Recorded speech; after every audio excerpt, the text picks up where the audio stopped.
Hi, my lovely students. How are you? This is the beautiful day. We comes to this video. Welcome to my video. Pada minggu ini kita akan membahas tentang understanding sentence. Ini adalah mata kuliah untuk bahasa Inggris atau MKU ya, bahasa Inggris umum.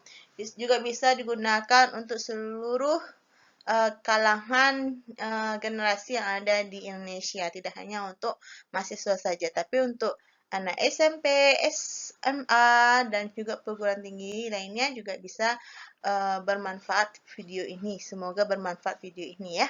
Baik, pada video ini kita akan berdiskusi tentang understanding sentence ya, itu memahami kalimat. Pada video ini kita akan diskusi tentang kata, kelas kata, frasa, klausa, dan kalimatnya. Ini basic sekali dalam bahasa Inggris ya. It is a piece of cake ya bagi yang sudah paham ya. Tapi kita ulang-ulang kaji supaya dapat lagi. Baik, kita masuk slide berikutnya. Ya, kata. Apa itu kata? Kata itu merupakan unsur terkecil ya, merupakan unit terkecil yang ada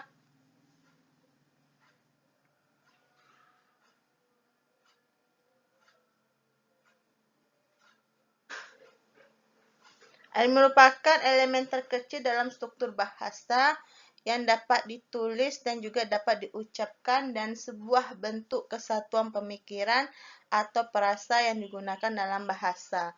Juga kata ini juga bisa berfungsi sebagai subjek, predikat, objek, dan kata keterangan ya. Tidak hanya itu saja, kata ini juga merupakan juga memiliki meaning ya. Jadi kalau misalnya kata inilah kumpulan huruf yang memiliki meaning, misalnya ada kata dalam spelling Indonesia ya, ada kata W, O, O, R, dan D itu kalau kita baca adalah word, maka dia memiliki meaning. Tapi kalau misalnya cuman kumpulan kata W, R, and D, itu memang kumpulan kata, tapi dia tidak memiliki meaning. Jadi, kata ini adalah unit terkecil dalam bahasa, di mana dia merupakan kumpulan dari beberapa kalimat, tapi dia memiliki meaning. Meaning, ya, itu adalah word. Contohnya bisa kita lihat ada kata people. People ini adalah kumpulan huruf dari P, E, O, P, L, E atau P-E-O-P-L-E itu adalah orang. Dia adalah huruf kumpulan huruf tapi memiliki meaning sebagai orang. Terus ada kata cats, ya. Cats itu meaningnya adalah kucing. Dia kumpulan dari huruf C-A-T-S atau dalam bahasa Inggrisnya C-A-T-S. Ya, itu adalah kumpulan dari huruf yang memiliki meaning. Ada kata people, ada kata cats, ada flower. Flower apa artinya? Bunga, ada kata traveling, ada kata campus, lecture, dan morning. Jadi word ini posisinya bisa sebagai subjek, bisa sebagai predikat, bisa sebagai objek, bisa sebagai kata keterangan, ya. Baik.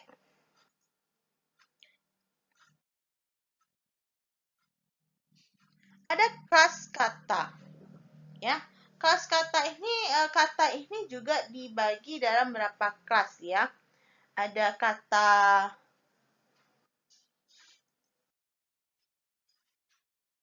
noun, pronoun, verb, adjective, adverb, preposition, and conjunction. Ya, kalau kata noun itu atau dalam bahasa Indonesianya adalah kata benda atau nomina, itu merupakan kata yang mengacu kepada sesuatu benda, baik konkret atau maupun abstrak, dan kata benda itu berfungsi sebagai subjek, objek, pelengkap, dan keterangan ya. Berarti kata benda ini atau noun ini merupakan sesuatu mengacu kepada benda, baik konkret maupun abstrak. Dia juga bisa berupa orang, animal, hewan, place tempat, objek, sama abstrak idea. Ciri-ciri dari kata benda ini bisa juga kita kategorikan dapat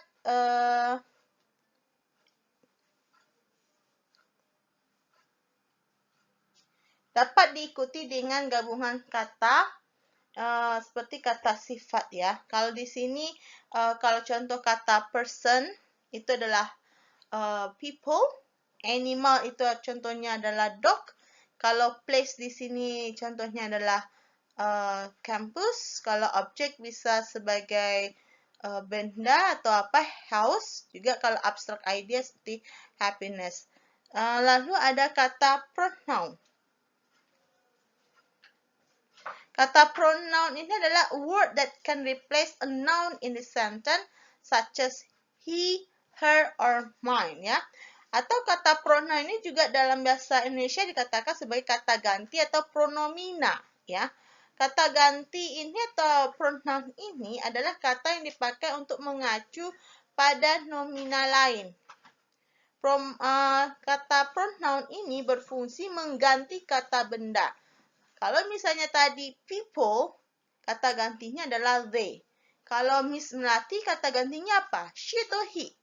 She ya. Kalau misalnya cat, kucing, kata gantinya apa?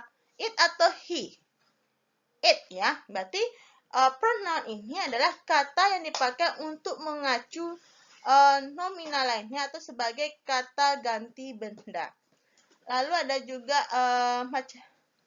ada kata verb, kata kerja ya. Kalau verb ini dalam bahasa Indonesia adalah kata kerja atau verba, adalah kata yang menyatakan perbuatan atau tindakan, proses, dan keadaan yang bukan merupakan sifat. Kata kerja pada umumnya berfungsi sebagai predikat dalam sebuah kalimat ya.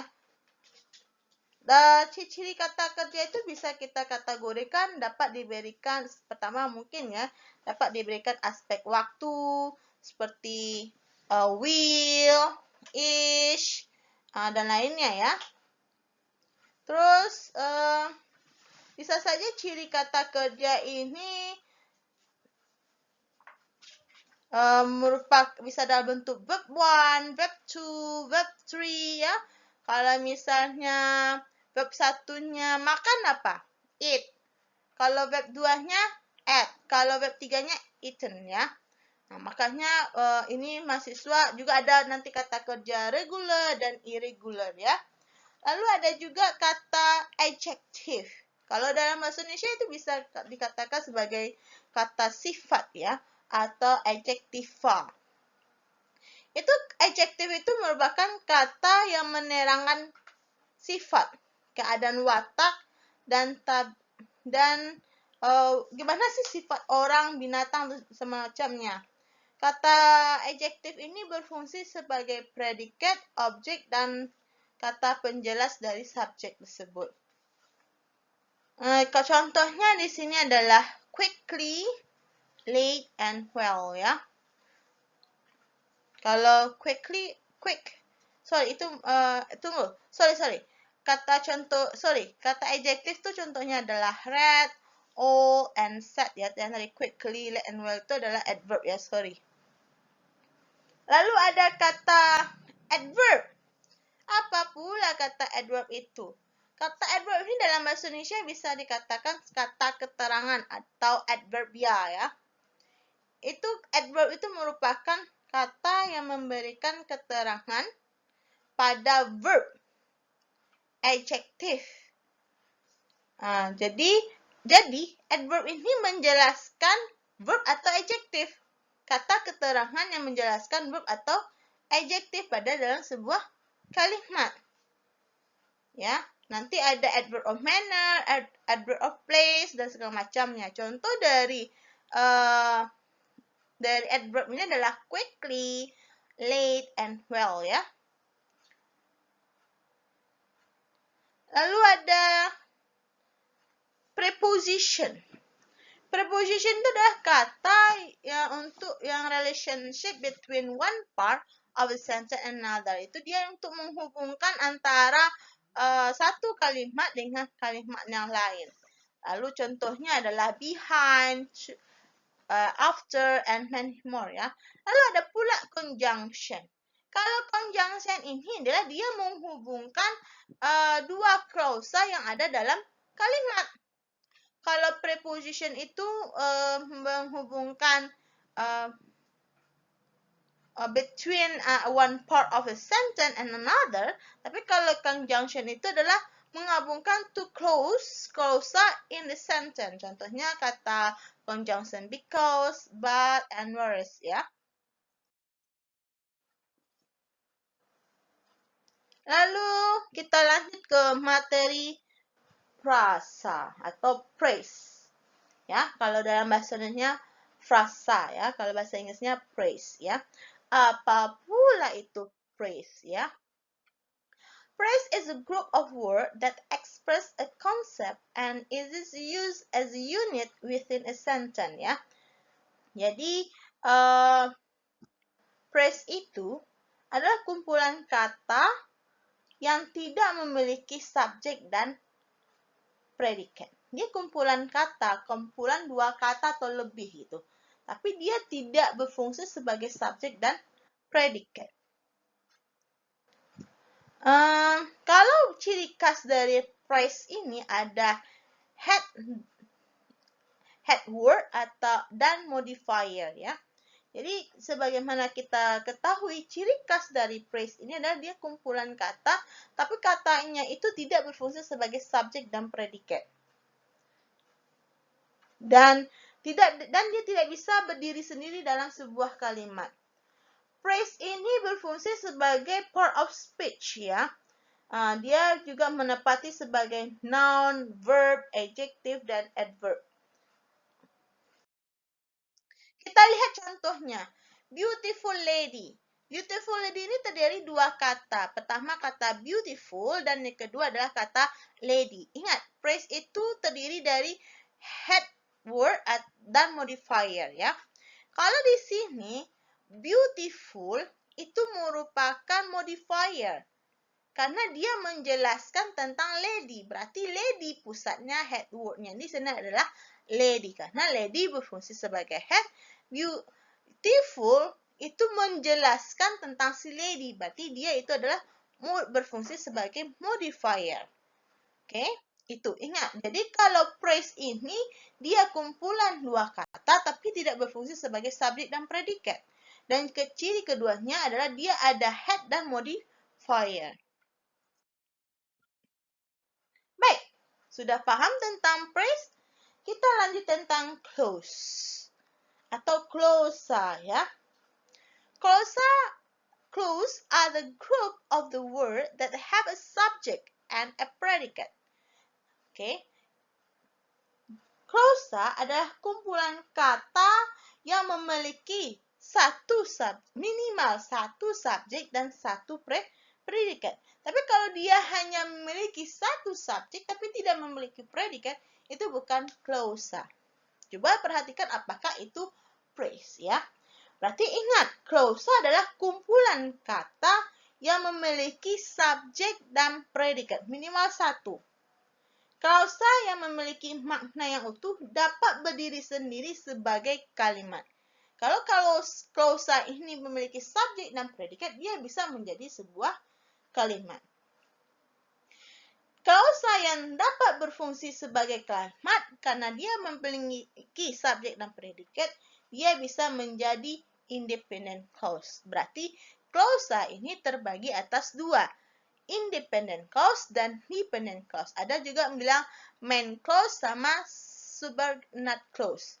Nah, itu sama. Kalau independen, ingat-ingat kata independen itu dia bisa berdiri sendiri. Tapi kalau kata dependent, itu dia tidak bisa berdiri sendiri. Dia membutuhkan kata independen.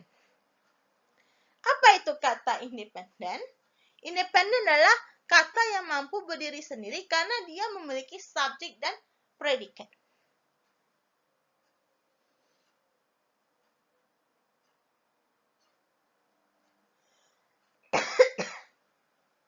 Tapi kalau dependent clause, dia tidak bisa berdiri sendiri. Meaningnya belum lengkap. Ya, contohnya di sini kita lihat. Contohnya adalah ada kalimat she was sleeping when I came. Ini terdiri dari dua klausa.